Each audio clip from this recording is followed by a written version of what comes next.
అండి కొత్త ప్రభుత్వం వచ్చి 18 నెలల పరిపాలనలో ఒక పక్క అమరావతి పోలవరంతో పాటు రాష్ట్ర అభివృద్ధి మీద ఫోకస్ చేశామంటున్నారు. ఎలా అనిపిస్తుంది? దీంతో పాటు సంక్షేమ పథకాలు అందుకునే విధానం ఎలా ఉంది? అన్నీ బాగానే ఉన్నాయండి. ఏ దానికి లోటుపాటు చేయట్లేదు, శుభ్రంగా ఉంది.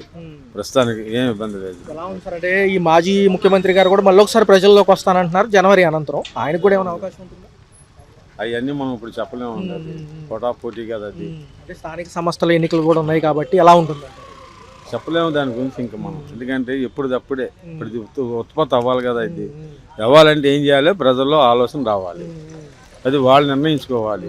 నేను ఒక్కడ నిర్ణయించేది కాదు కదా. అది ఏమండి సార్, పక్కనే అమరావతి ఎలా అనిపిస్తుంది? వెళ్ళే పని అమరావతికి అప్పటికిప్పటికి తేడా కనపడుతుంది కదండి. అంటే డెవలప్మెంట్ వైపుగా వెళ్తే ఒక 10 ఏళ్ళన్నా ఇవ్వగలిగితే అంతా అభివృద్ధి చేసి చూపించగలం అంటున్నారు కదా.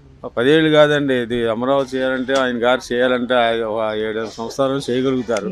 కానీ టైం సరిపోద్దో లేదో మరి. ఇప్పుడు ఇది మళ్ళీ ఓట్లు వేసేస్తేనే కానీ అందరూ అది అంతా పూర్తి అవడానికి అవకాశం ఉంటుంది. పవన్ కళ్యాణ్ గారు కూడా సమయం అడుగుతున్నారు. ఉప ముఖ్యమంత్రి గారు ఏదైతే గ్రామీణ అభివృద్ధి శాఖ మీద ఫోకస్ చేశామంటున్నారు.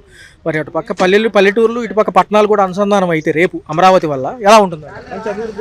అభివృద్ధి ఉండదు, ఏం పర్వాలేదు. మాకు ఇప్పుడు కొంచెం చాలా వరకు అభివృద్ధి అయింది, పర్వాలేదు. దారులన్నీ బాగానే ఉన్నాయి. రూట్లు ఇక్కడ కొన్ని రూట్లు అవి చేస్తూ ఉన్నారు. ఇంకా ఎలా ఉంది సార్? దానివల్ల రియల్ ఎస్టేట్ కానీ కొంచెం పెరిగినట్టు? ఇక రియల్ ఎస్టేట్ సంగతి మనకు తెలియదు అండి. అంటే బాగా అనుకుంటూ ఉంటారు కదా ఇళ్ల స్థలాలని.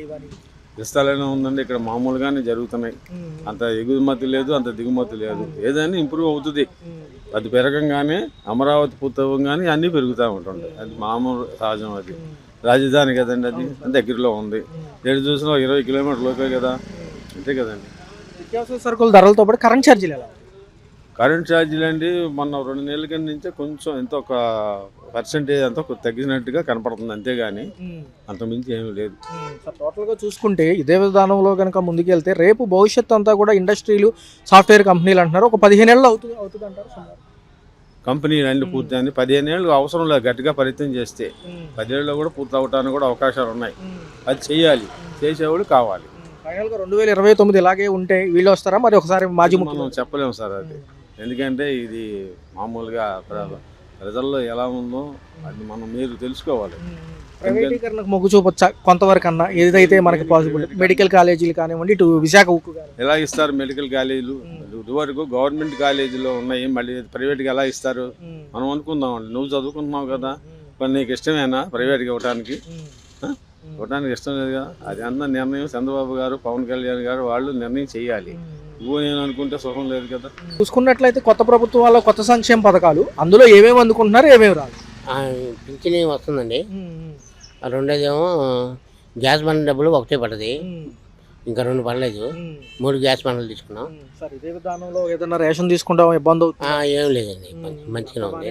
కంపస్ పడక మళ్ళీ తర్వాత రమ్మని ఏలు ముద్రలు పడక ఏం లేదు. గతంలో డోర్ డెలివరీలు ఉండేవి, చాలా మంది అప్పుడు 5 ఏళ్ళు అలవాటు పడ్డారు కదా, మళ్ళీ ఇబ్బందిగా ఉందని. ఇబ్బంది అంటే అది తప్పదు కదండి. ఏదో ఒక ప్రభుత్వం ఒక తీరు, ఒక ప్రభుత్వం ఒక తీరు కదా. ఉచిత బస్సు ప్రయాణం మహిళలకు ఇచ్చారు, మరి మగవాళ్ళ పరిస్థితి ఏంటంటే? మగవాళ్ళ పరిస్థితి అదే గతే. ఏముంది? ఇదే విధానంలో చూసుకుంటే అమరావతి డెవలప్మెంట్ అంటున్నారు, ఇటుపక్క చూసుకున్న విశాఖపట్నం అంటున్నారు. ఎలా ఉంటుంది రేపు భవిష్యత్తు? ఎలా ఉంటుంది భవిష్యత్తు అంటే మరి అది నలుగురిని బట్టి ఉంటుంది, కానీ నడిచే దాన్ని బట్టి ఉంటుంది, రాజకీయాన్ని బట్టి ఉంటుంది. రాజకీయ నాయకులు చేతిలో ఉంది మన బతుకులన్నీ.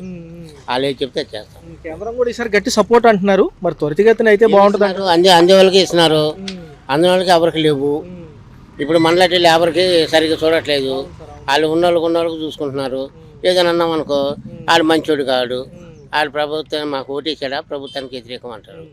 ఏప్రిల్ 1కి ఆరోగ్య బీమా పథకం తీసుకొస్తున్నారు, ఆరోగ్యశ్రీ బదులుగా 25 లక్షల వరకు ఒక కుటుంబానికి అంటున్నారు. సేమ్ ఆరోగ్యశ్రీ లాగానే ఉంది కదా, కాబట్టి ఎలా అనిపిస్తుంది? ఇంతవరకు అది ఏం లేదండి, అన్నీ అబద్ధాలు.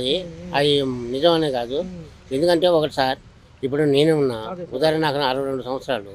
62 సంవత్సరాల్లో కూడా వాళ్ళు ఏది కూడా గవర్నమెంట్ది హాస్పిటల్కి వెళ్తే చూసి సరిగ్గా, ఆరోగ్యశ్రీ అనుకో వెళ్తున్నాం కానీ చూస్తున్నారు కానీ చూడట్లేదు సరిగా. అదే డబ్బులు అనుకో టక్కుమని చూసి పని అవుతున్నారు. ఉదాహరణ నేను కళ్ళు చూపించుకుంటానికి వెళ్ళానండి, టెస్టులుగా 8,000 రూపాయలు అయినాయి టెస్టులుగా. ఆరోగ్యశ్రీ అంటే ఆరోగ్యశ్రీ ఏమి ఇస్తున్నాడు? ఏమి ఇట్లేదు. ఆరోగ్యశ్రీ అంటే ఇప్పుడు పెట్టుకుంటే మళ్ళీ వారం 10 రోజులకి రమ్మంటున్నారు. అది వచ్చిన దాకా నమ్మకం తక్కువ.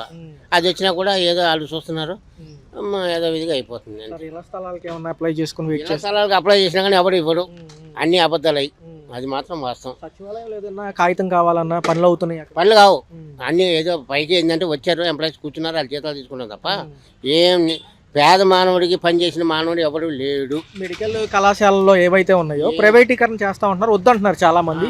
మరి ఎందుకంటే పేదవాడికి వైద్యం దక్కదని ఏడు వచ్చినాయి కదా మన పేదవాడికి ఎవరు చేస్తున్నాడండి? ఎవరు చేస్తున్నాడు?